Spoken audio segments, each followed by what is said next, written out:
Hi, I'm Sarah from The Upcoming. An absolute pleasure to be able to have seen this wonderful documentary and chat to you today. Maybe for people who don't know anything about it, can you just give us a brief intro to Living with Chucky?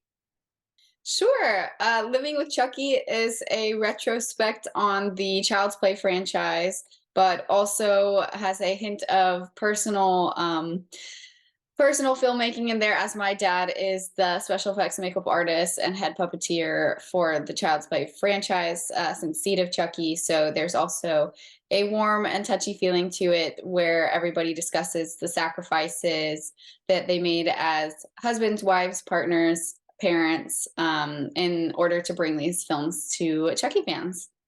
And of course, because of that sort of personal connection, I've been immersed in this world, I guess, for a long time. But when was the starting point, or when was the seed of the idea to actually make this documentary? And where did the journey all begin? It began in film school, actually. Well, my film school taught documentary filmmaking for a semester, and I was not a fan of the genre originally. And so we watched a documentary in that class called Stories We Tell, and it was the first documentary I saw where the filmmaker was actually involved in the story. And I thought that was a lot more interesting than other films that we had to watch. So I knew I wanted to do something that was personal to me. And originally, I was thinking of doing it about my dad and what it was like to grow up in an SFX artist's home. But something that came about of that was just focusing on something very specific in his career. And Chucky was the thing that he had been doing since I was 4 years old. It's been going on my whole life. So a teacher pointed out that that was pretty interesting and not normal. So I focused on that instead. And this film is just so rich, the detail, and how far it goes back, the kind of archival footage. You've got sort of newer interviews, and then footage of interviews from back when the films were first being released, etc., etc. So how did you sort of begin, finding all this material and knowing how to piece it all together? What was that journey like for you, and how did you bring it all together?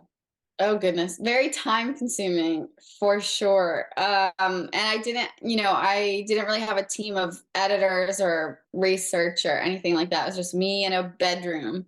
So I started by watching a lot of the behind the scenes. Obviously, I've kind of lived the behind the scenes, but in order to figure out what I was going to use from back in the day to now, there's a lot of new archival footage that I found in the process of making the documentary from my dad from Seed of Chucky, which is really cool. So that made me happy that I could show something that hasn't been on the internet before. But in terms of the doc itself, like the interviews and things like that, it was really hard. It was basically like I have 14 hours of interview footage, and it was like making a big book, like transcribing everybody's interviews and then color coding it, and then just seeing what like structure I could have with what everybody said. And it's trying to like make a script from pieces that you were given, which is really time consuming and hard. But I knew in the archival interviews, I definitely wanted to keep a lot of interviews with Kevin Yeager, the original puppeteer, since I reached out to him for this documentary. He just never responded. So that was my way to have him still be included and feel like a part of it, even if he watches it or doesn't. We're paying our respects to the puppeteer that came before and things like that. And just kind of thinking of all that archival stuff, I mean, something else that comes out through the documentary, because of course, how far we're going back in time, is how technology has changed. And that's very sort of like, clear when you're kind of putting the VHS tapes in, and then we're moving to DVD, and then sort of like towards the end, you're talking about how fans are interacting on social media. So that must have also presented challenges, but it's also kind of a fascinating part of it, because if something back in the day wasn't on VHS, it was gone. There is no cloud. There's no backup. So, was that a challenge along the way? Yeah, that was another thing. There were so many topics to have to cover as well. Like you couldn't talk about the whole franchise without talking about the puppeteering. And you can't talk about the puppeteering without talking about how it's changed since the 80s and the limitations of it. And then also technology itself. It was like, how do you fit this all into one film? And then exactly. Also, I tried to visualize that too with putting interviews, the behind the scenes interviews from before on TVs. And it starts with a TV that's from the 80s, and then we get to a flat screen, and then we get to an iPhone at the very end. So hopefully that also helped. But yeah, it was finding the little ways to visually tell that without, putting a giant title card of like, now we're in 1997 or whatever.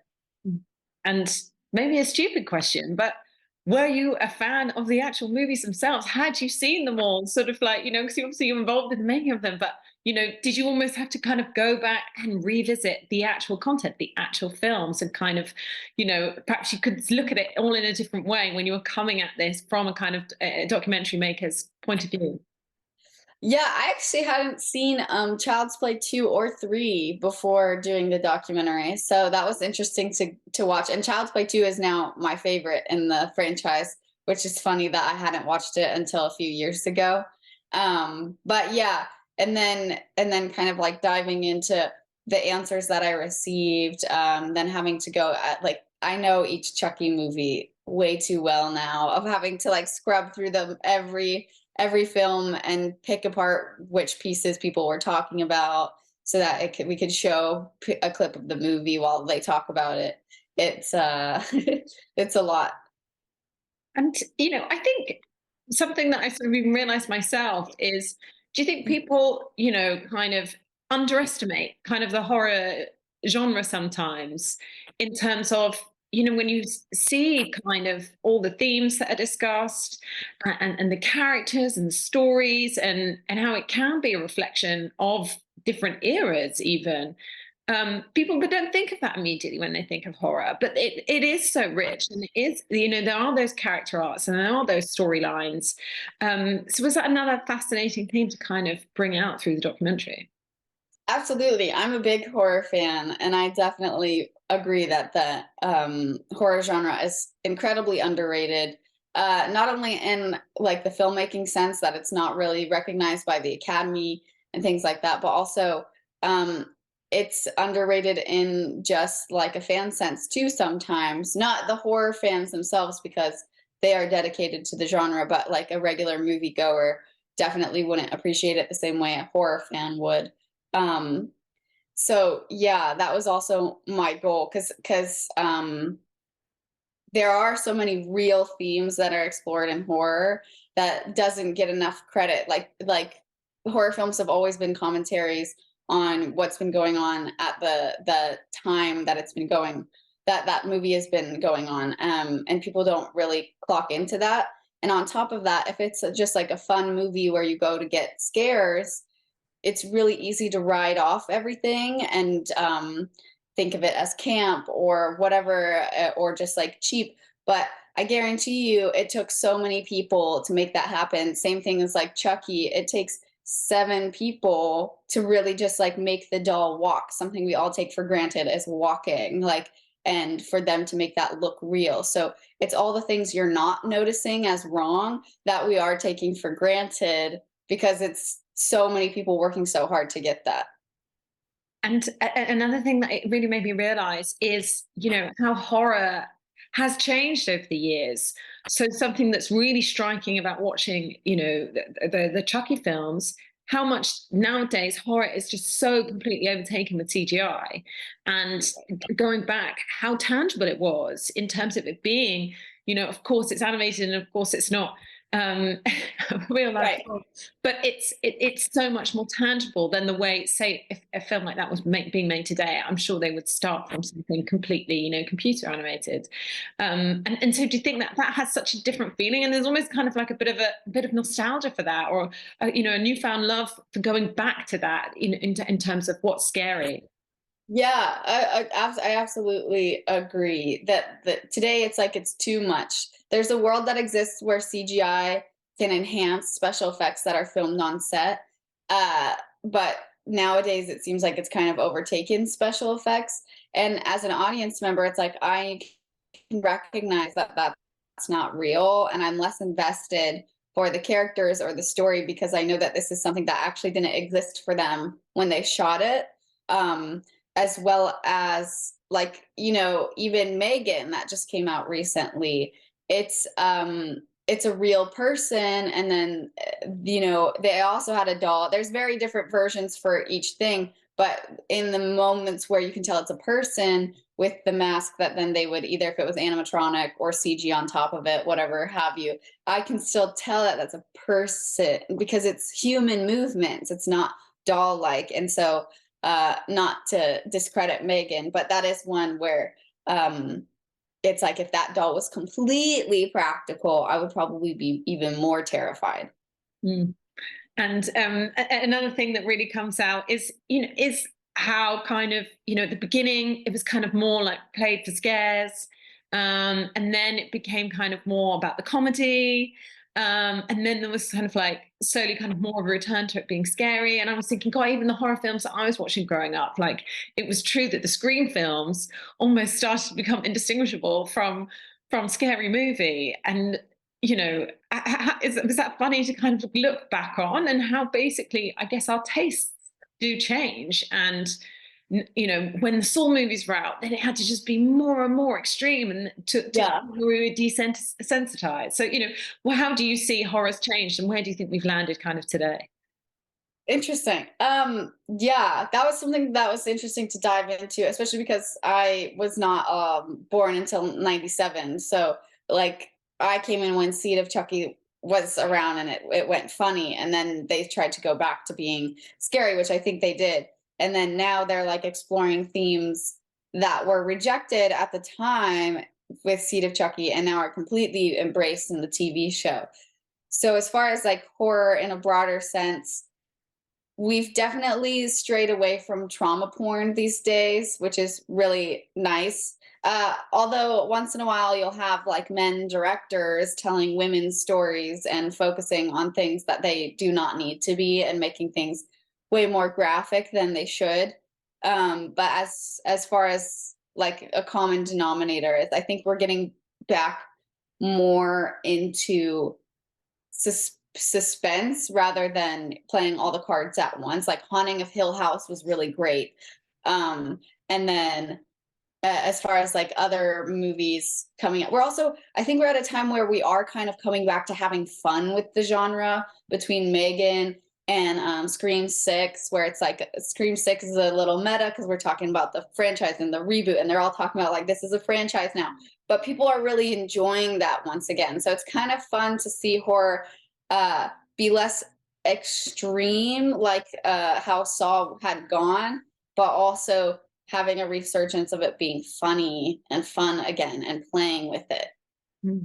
Another theme that kind of comes out, and I think it's a director that talks about this, is kind of how like the queer themes that come out through the movies, and also how the queer community have always kind of embraced horror, and I think there's kind of more recognition of that kind of nowadays. So why do you think that is, and what do you think it is about the horror genre that can speak to perhaps, I don't know, marginalized communities, or kind of the bring out issues that maybe are a bit taboo to talk about in, let's say, drama or other kind of genres? Yeah.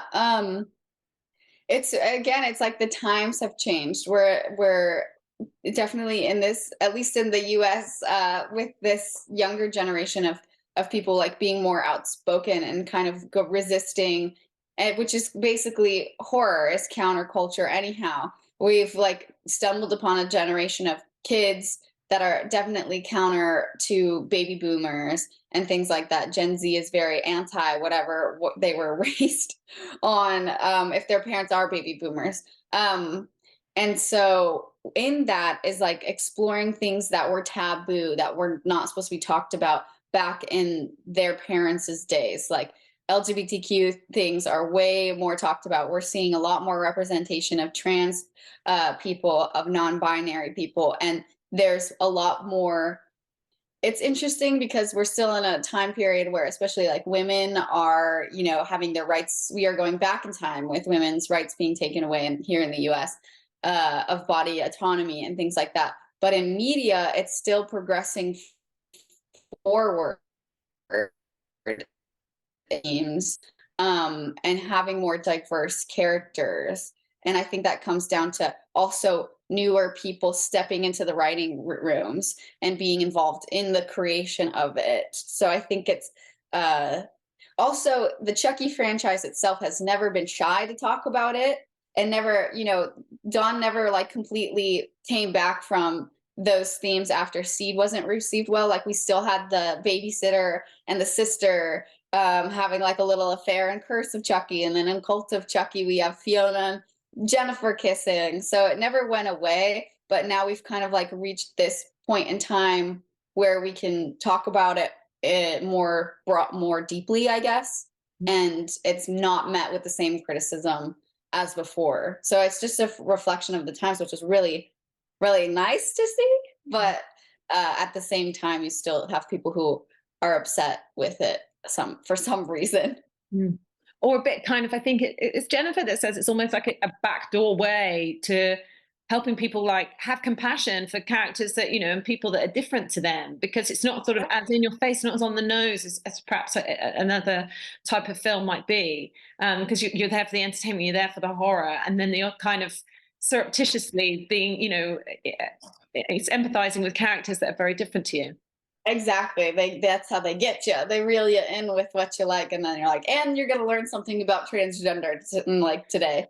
Exactly. And that's the thing. The point of the show is not about queerness. It's obviously like it's about these characters who happen to be queer or whatever. And exactly that, because you're focused on the character, and it's a bit easier to digest something like that if you're not exposed to things like that in your hometown, or things like that, or you were raised on different principles from your parents. It's easier to digest in media rather than say in person. So I think it also gives people more of an open mindset, exactly like what Jennifer said. Mm. And another thing, as you said right at the beginning, there is just this kind of really warm, fuzzy feeling about hearing all these people that were involved, right through the franchise, and how, everyone was kind of making sacrifices and being kind of a found family, a new family being brought together. And particularly, some of the interviews you have with Jennifer and Fiona, and how, her kind of coming in later into it, and then sort of like, these barnstorming performances kind of really, becoming such a central part of it. So was that something really nice to kind of capture? But I guess, that downside as well that is there, if the sacrifices people do have to make in order to make their art. Exactly. It was nice to finally have those conversations, especially with my dad, because I had only had the child's perspective of him being gone for several months at a time when I was a kid and things like that. And I only knew my experience to it. But speaking with him as like an adult now and asking him what it was like as a parent, that's when we got these really candid moments on camera where he was just completely honest of like, it sucks. And then to talk about other people in the franchise, especially those who have kids or have been married, to see similar answers, especially with David Kirshner. It was like a part of me was super happy because I had these conversations for the documentary, but then another piece of me was like, oh, this is very sad. I understand what it was like for you. Yeah, it is interesting. And my dad goes to Canada next Saturday again for like 5 months for season 3. So it was nice, but also yeah, it's a little bit sad. And it's like, but that's kind of what this industry is.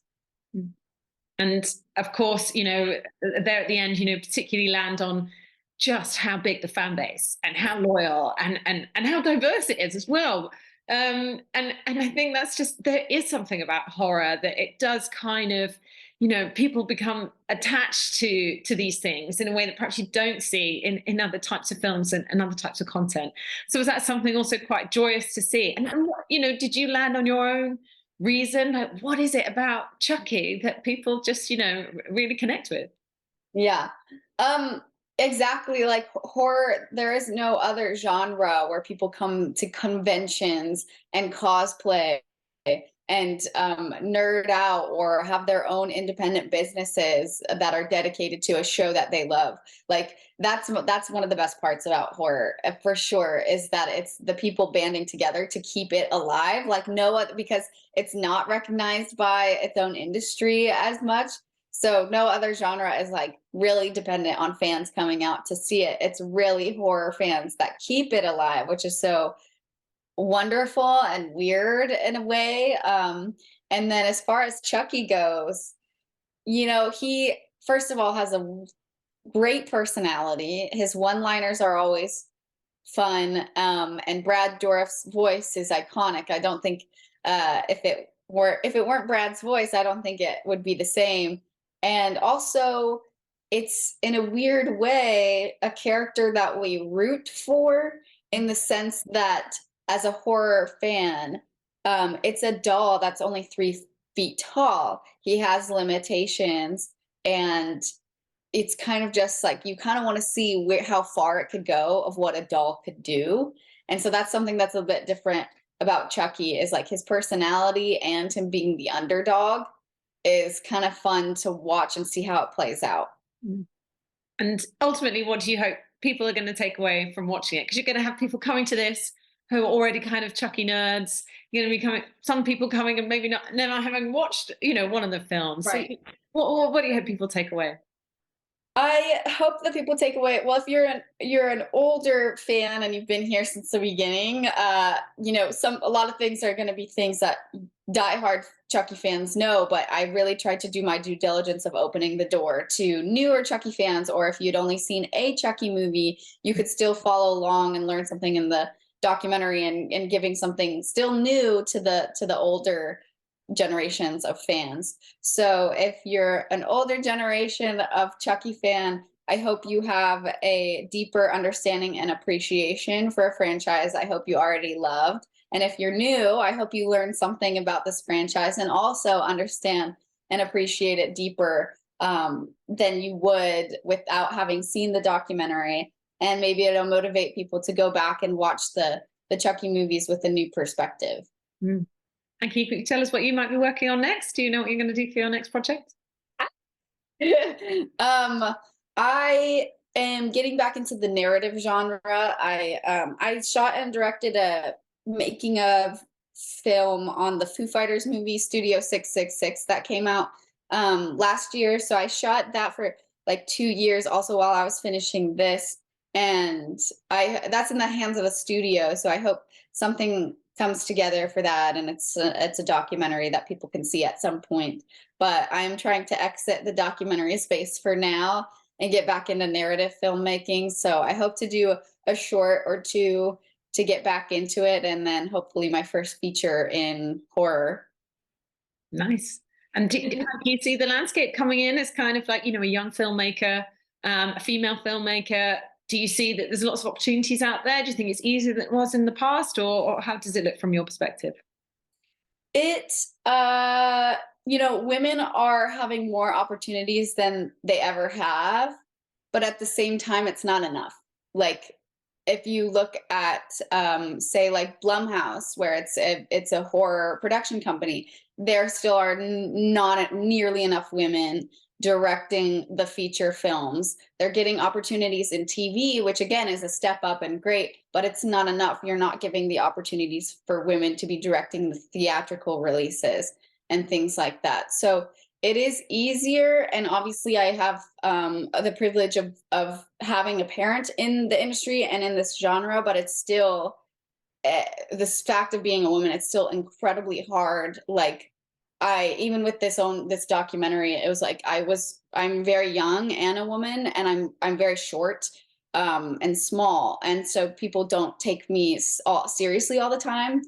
So it's still like a stigma we need to get over in the film industry. But again, there are a lot more opportunities, and like also women really wanting to support women these days, I feel, whereas like before it was women fighting for the last seat at the table. But I think now we're finally learning that we don't have to do that, and we can bring a chair for our fellow women up to the table as well, because I've also met a lot of women throughout this process who have been supportive and being like, let me connect you to so and so, and things like that. So that's really wonderful to see. I like that phrase. Bring a chair for your fellow female. Yeah, exactly. We can have two chairs. We can bring another chair. Who said that there was a limit of chairs at the table? That's the thing. There never was. But we were made and conditioned by men and the patriarchy to think that, and that it had to be a competition. It does not. It's very, very true. Well, thank you so much for sharing all that with me, and I can't wait for everyone else to see this wonderful documentary. Thanks so much. Oh, thank you so much. Have a good rest of your evening. You too. See you. Bye. Bye. Bye.